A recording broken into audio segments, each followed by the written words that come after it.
may be too late already to take back the real meaning of Kung Fu in the Western world, but I thought it'd be nice to learn a little bit about the evolution of the word Kung Fu and its history.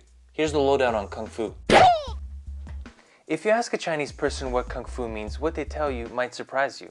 Kung Fu in Chinese means devoting yourself to a skill by spending a lot of time and effort into it. Martial arts in Chinese actually translates to Wushu.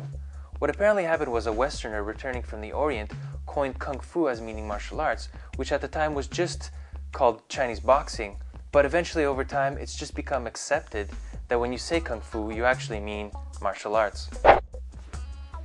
Kung Fu can be traced back to over 3,000 years ago when the Chinese developed personal fighting in a really methodical way.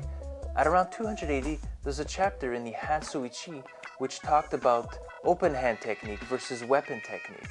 Now this led to martial arts schools opening up all over the place during the 6 dynasties between 264 to 581 AD. But it wasn't until the Shaolin monks were thrown into the mix that Kung Fu really started to flourish. Shaolin is the name of a temple on Mount Songshan.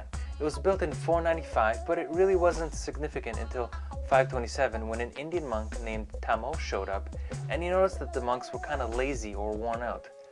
He concluded that having a healthy body would equal a healthy mind. From this evolved the ki or vital energy.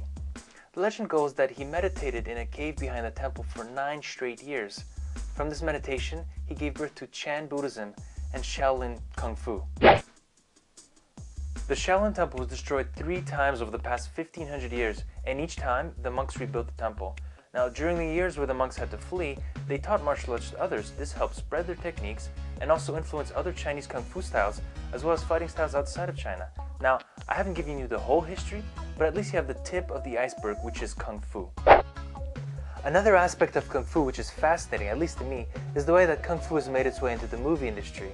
Now, Bruce Lee led the way into the genre with movies like Fist of Fury, Enter the Dragon, Return of the Dragon, and Game of Death. And most of us can probably remember that television series, Kung Fu, with David Carradine, which helped popularize the Kung Fu movie phenomenon.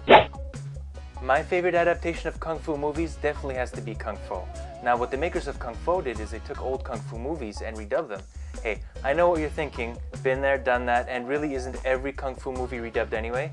Well, you throw hip-hop and ebonics in, and you get a mix that's sure to give you a hernia. Here, check these out. These are some clips from their website. Yo, boss, I think we need to bust that ass.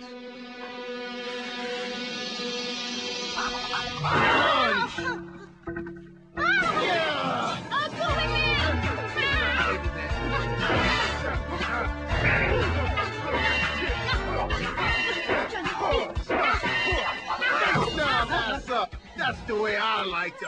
Oh, my ass. Oh, the thing goes so good. Yeah. Yeah, I like R. Kelly. Kick it.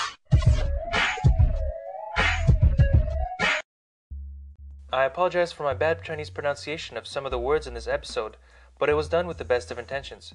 Hopefully, the next time you hear Kung Fu, you'll say, "I'm sorry, did you mean Wushu?" And you'll give them the lowdown.